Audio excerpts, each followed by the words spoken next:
It's a time of year when the Jets give their end of season interviews, and we have some interesting insights from both Chevy and Arneal.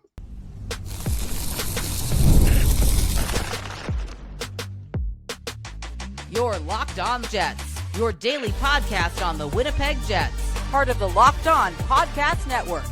Your team every day. Hey friends, and welcome to tonight's episode of Locked On Winnipeg Jets, part of the Locked On Podcast Network, your team every day. I'm your host, Harrison Lee, an avid Winnipeg Jets fan and an online blogger. You can follow me on Twitter at HLivingLoco and at LO_Winnipeg Jets.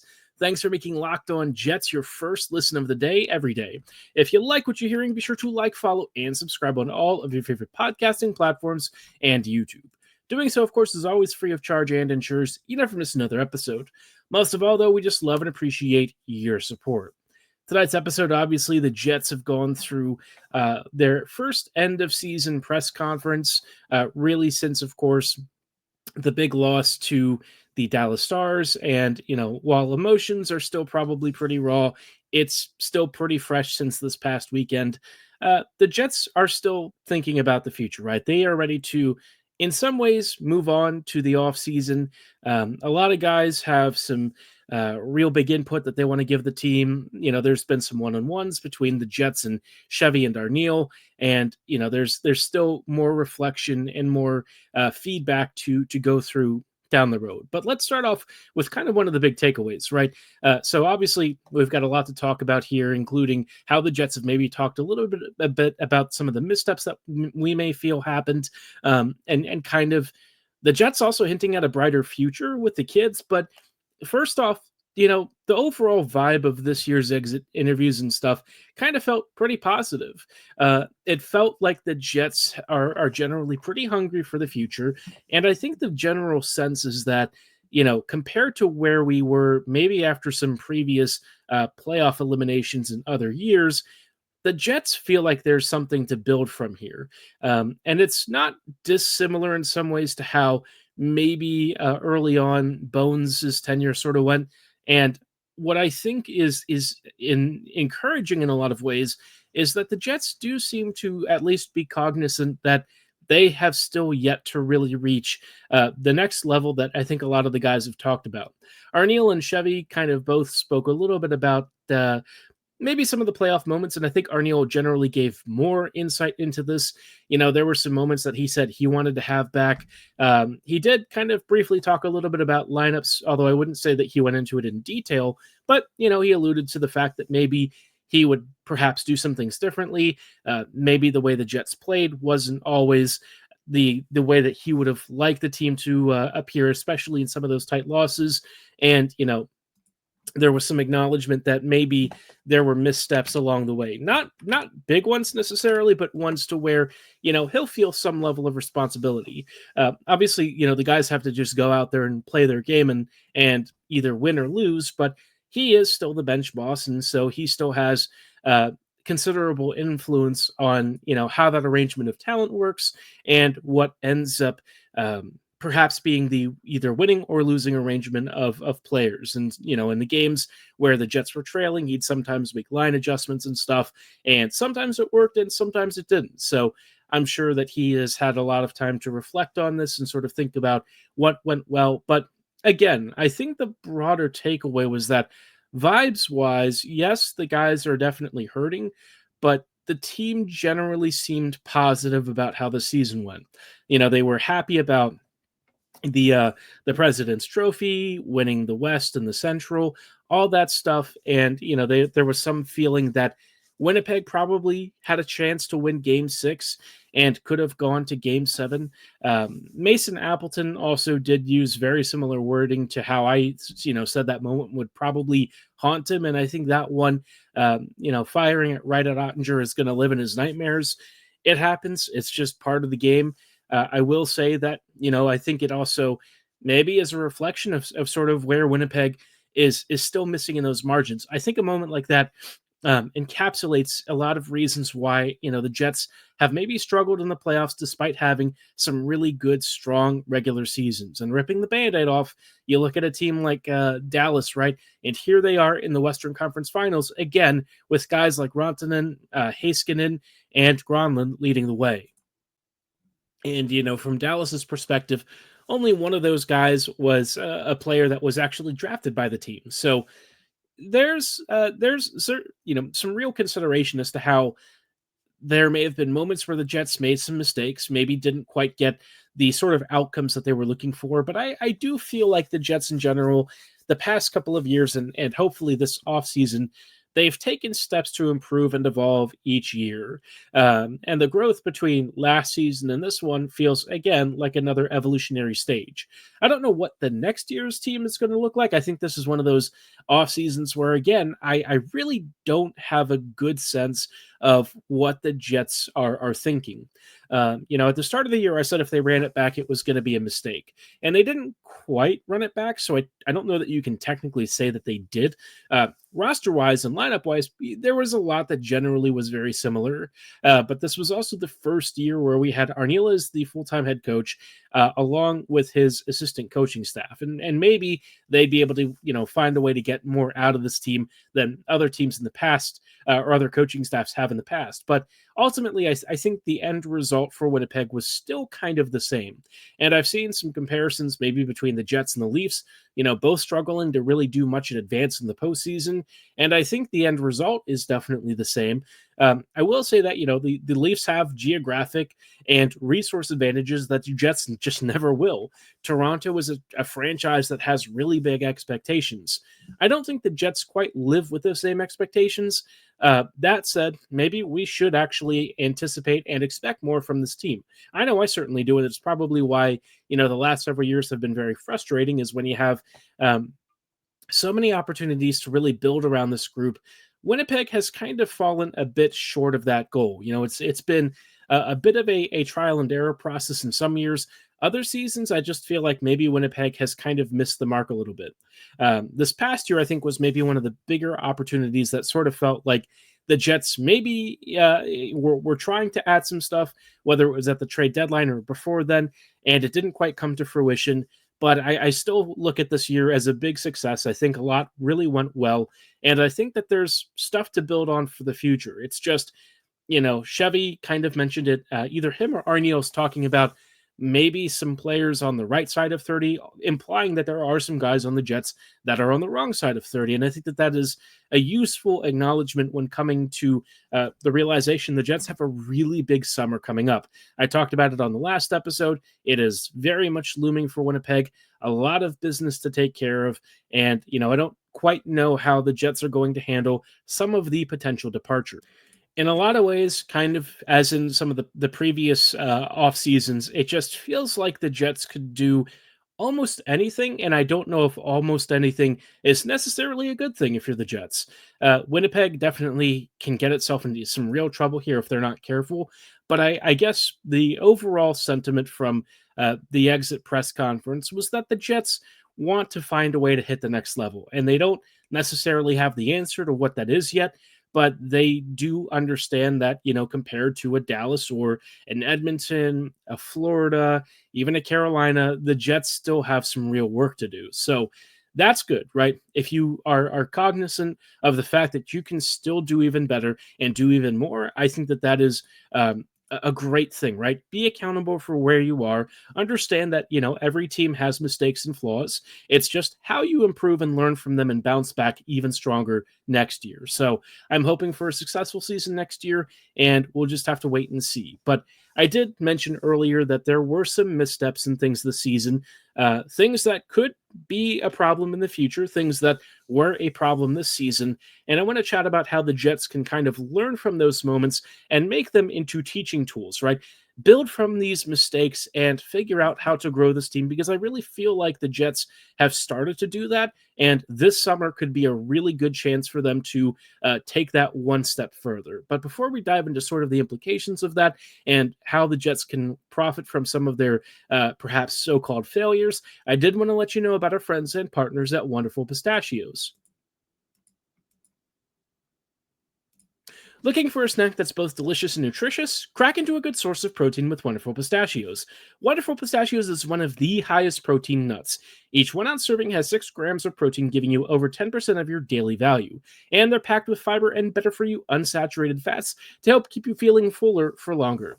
Now, as a Marylander, we're used to cracking open blue crabs, so I do like the variety with shells, but maybe you're not like me. Maybe you just want the no-shelled variety. They've got that, and it comes in some great seasonings and flavors. And of course, as I said before, it is a complete protein packing all 9 essential amino acids. It's convenient, it's great whether you're on the go, dropping the kids off at school, you need a 3 p.m. slump fighting back pick me up during work, or just something to, take the edge off after a long day of hard work and you want that protein punch. Well, get snackin' and get crackin' with a snack that packs a protein punch. Visit wonderfulpistachios.com to learn more. Hey, friends, and welcome back to this episode of Locked On Winnipeg Jets, part of the Locked On Podcast Network, your team every day. Every day, thank you so much for rejoining us on tonight's episode as we are just sort of following up, the Chevy and Arneal press conference. Obviously, the end of season press conference was going to be, I wouldn't say limited, but they're not going to go into details every single moment and lay out everything that the Jets have to do, right? Winnipeg, I think, did, the necessary. They came out.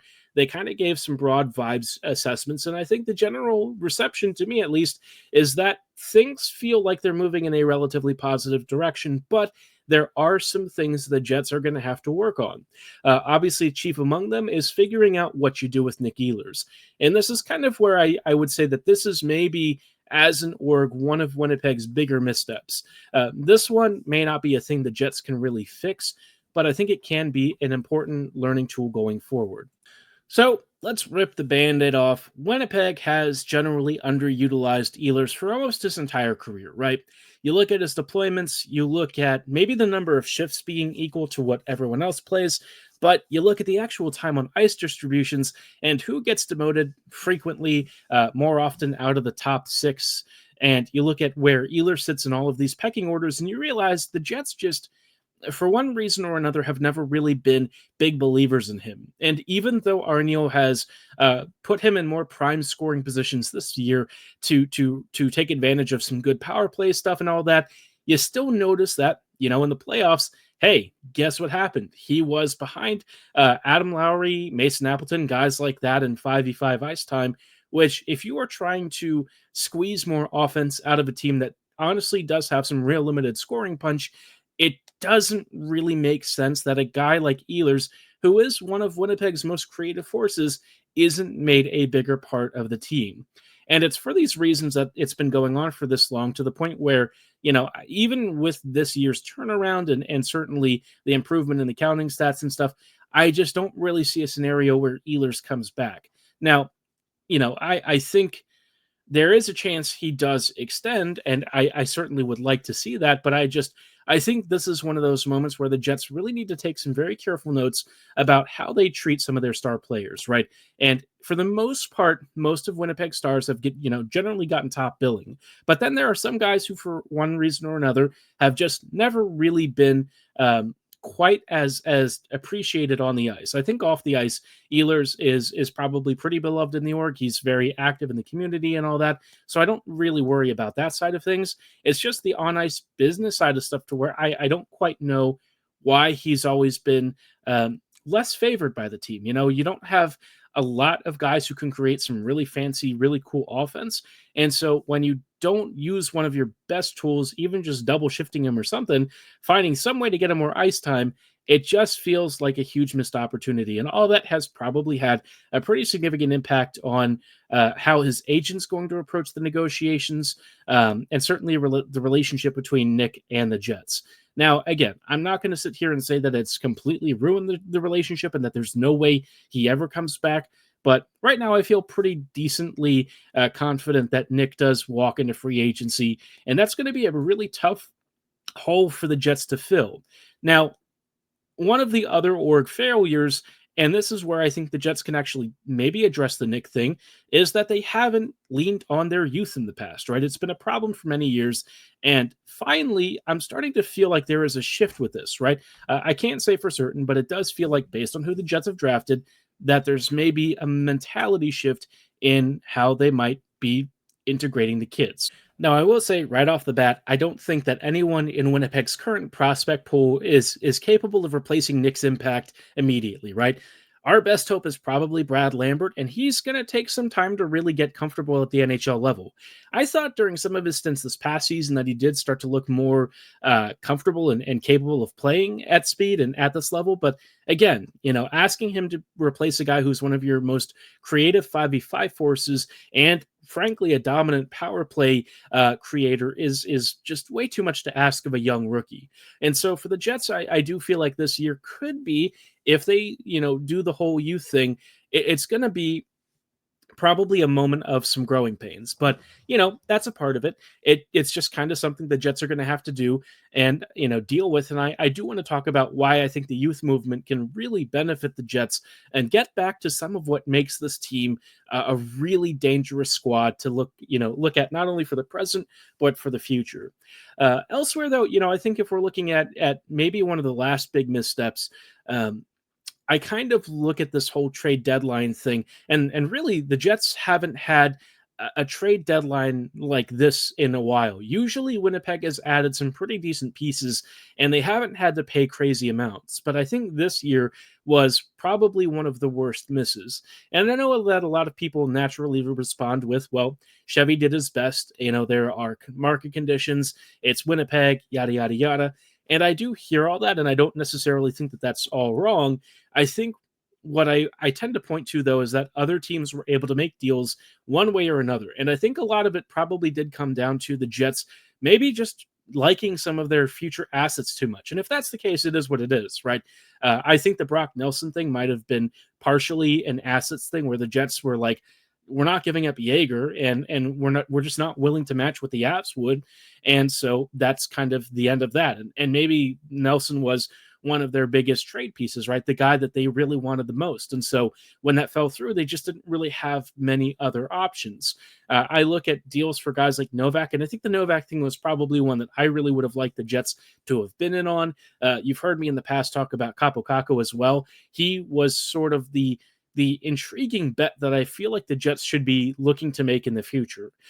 Yes, he does have some obvious, cosmetic issues and flaws, but if you're looking for an early 20s player with incredible skating and lots of offensive talent that maybe has floundered in one place but could become something more elsewhere, that's a bet that I think a team like the Jets should really be swinging on. Even just ignoring the trade deadline stuff, I feel like this could be the sort of gamble that helps the Jets kind of plug in those gaps, right? Winnipeg has never really been able to draft many top 5 sorts of players, and I'm not saying that Kako necessarily fits this, but if there's a chance that he could ever live up to some of that draft pedigree again, that's the sort of bet that I think makes a lot of sense. The Jets kind of know what they have across most of their prospect pool. They've got lots of really good middle six guys, likely, in players like Kevin He, maybe Colby Barlow, guys like that. They could have some potential upside with players, maybe like Walton, and certainly Lambert has some real intrigue, but you don't have a lot that's really guaranteed to be elite. And so if there's a way to squeeze out just a little bit more, that's that sort of 5 to 10% that I think the Jets are really chasing. And so I say all of this because I feel like a lot of these issues are fixable. I mentioned earlier that I was comparing the Jets and Leafs as perhaps ending up in the same place, but I look at Winnipeg as actually having some very fixable things. I think what's wrong with Toronto is something you can't fix. There's just fundamental stuff organizationally and culturally that's broken there. Winnipeg's issues, I really don't think are crazy fixes. And I think with some really smart decisions from the front office this summer, the Jets could come away big winners. Will it sort of help them, in future trade deadlines or trade acquisitions? I don't know, right? This year's trade deadline, I think there was a lot of competition for the same names, and the Jets just weren't really willing to mortgage what they felt their future was on a trade deadline rental. Now, with all that said, at some point I do wonder if Winnipeg is ready to do that. There has to be a moment where they look at, the rest of the playoff field, where the Jets sort of sit, and take a real swing. But maybe they're hoping that, with this upcoming crop of young prospects that are likely to make an NHL impact in the next year or two, that this is going to set them up better for that. So I want to chat a little bit about this upcoming youth movement and who could really make the jump this year. I feel like there's a lot of guys who are going to be fighting for roster spots. And right now, to be honest, it's a little hard to see who makes it, because I just don't think the Jets have that many spaces open. And that's kind of where I do hope that this summer, the front office helps start to clear the way for that next generation. We'll chat about all of that in just a brief sec.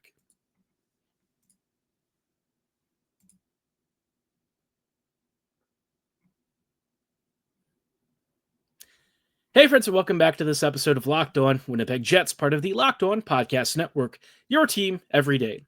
Every day, thank you so much for rejoining us on tonight's show as we're just wrapping up with some thoughts on, obviously reflecting on what sort of hasn't worked well for the Jets the past couple of years and how they can start to turn things around, right? And it's strange to say that, because in general, I think the Jets have really improved in a lot of key areas, but there are still a couple of big categories where they have struggled to take that next step. And I think one of the biggest ways that they can really change all of this is by going back to their roots. The Jets have always called themselves a draft and develop team, but you look at the number of players they've drafted and developed and how often those guys have actually been able to make the NHL. It's a very small number recently. There are some very obvious standouts like Sandberg, and you look at a Perfetti, and that has been a big change. But outside of that, usually you would look more towards the depth ranks. I think back to guys like Kopp in the early years of Appleton, other players in that sort of category who are sort of coming in to fill those gaps, and the Jets haven't really relied on that. And I think that that's where maybe Winnipeg is thinking about a sea change in philosophy, because you look at who they've been drafting, you look at the way that they're starting to push, and I feel like there's been at least some internal acknowledgement that right now the way the Jets are building themselves just isn't getting the job done.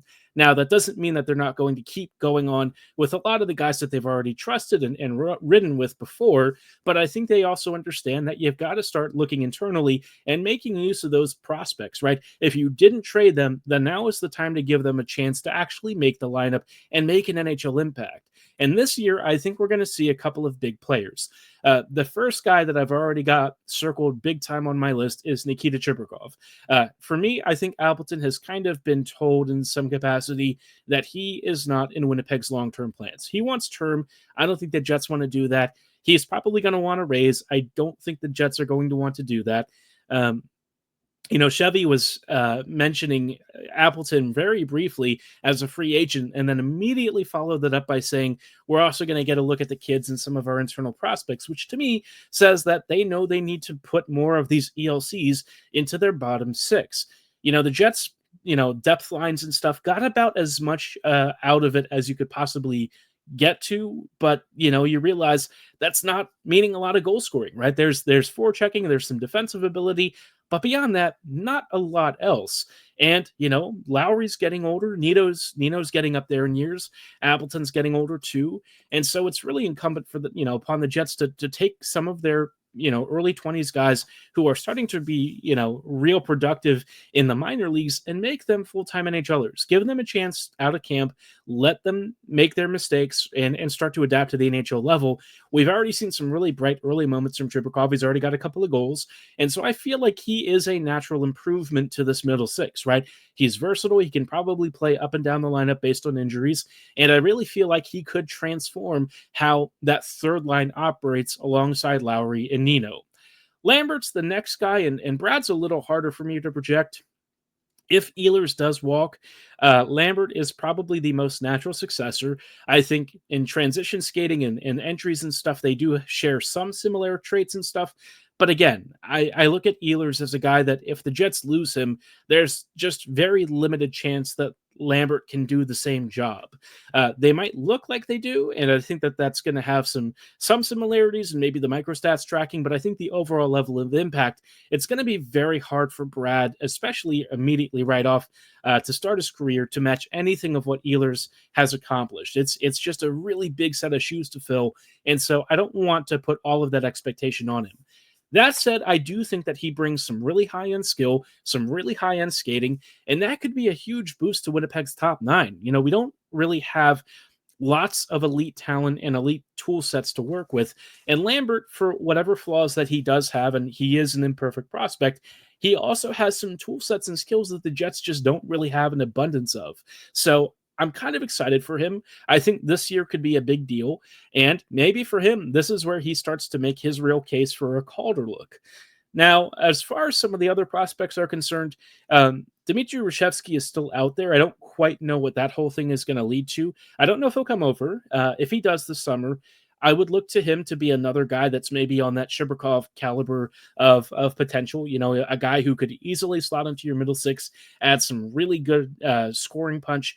He was very good in the KHL, but again, I just don't know how that translates to North America right now, especially with some of the shifting tides in the quality of the K's game. But for an early 20s guy, I think he's like 24 right now, putting up about a half a point-ish per game overseas and generally being pretty good for Moscow.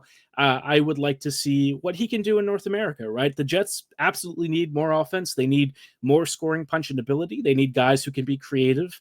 And if Reshevsky can add that in spades, that's awesome, right? You want those players that you've drafted internally to become your core that you build around. The last thing I'll say is that, eventually the Jets defense is going to have another paradigm shift. And, Salah Monson, I think, is internally being hyped by the Jets as one of their young starlets, right? They're talking about him, being perhaps modeled after Dylan Sandberg, learning from him, looking at him as a role model, looking at what he's accomplished at this level. And it seems very clear that Elias is eventually going to become Dylan DeMella's successor. I think that that's what the Jets are setting up for. I think that they are extremely high on Salamanson. I know I am personally. He's one of my favorite Jets prospects. And so I really feel like we didn't see it this year because the prospects are all still marinating and are a little too young to really make the pro jump. But I think this coming year and perhaps the years beyond, we're really going to start to see the Jets get back to what you're really supposed to do when you draft and develop them and actually get them in the NHL. I think this current crop that they've got cooking could be special. And since they don't want to trade them, then you best bet that they need to have a chance to fight for NHL spots. But curious to know if you're sort of thinking the same thing. Do you think the Jets might be on that path? What are you excited about with some of the upcoming kids? Drop your thoughts below or at my social medias at HLLivingLoco and at LO_Winnipeg Jets. For tonight's episode, though, that's going to be all the time that we have. Next episode, I may talk a little bit about what we could potentially see in next year's lineup. But for tonight's show, that's all the time that we have. Thanks for listening. Have a great night. And as always, go Jets go.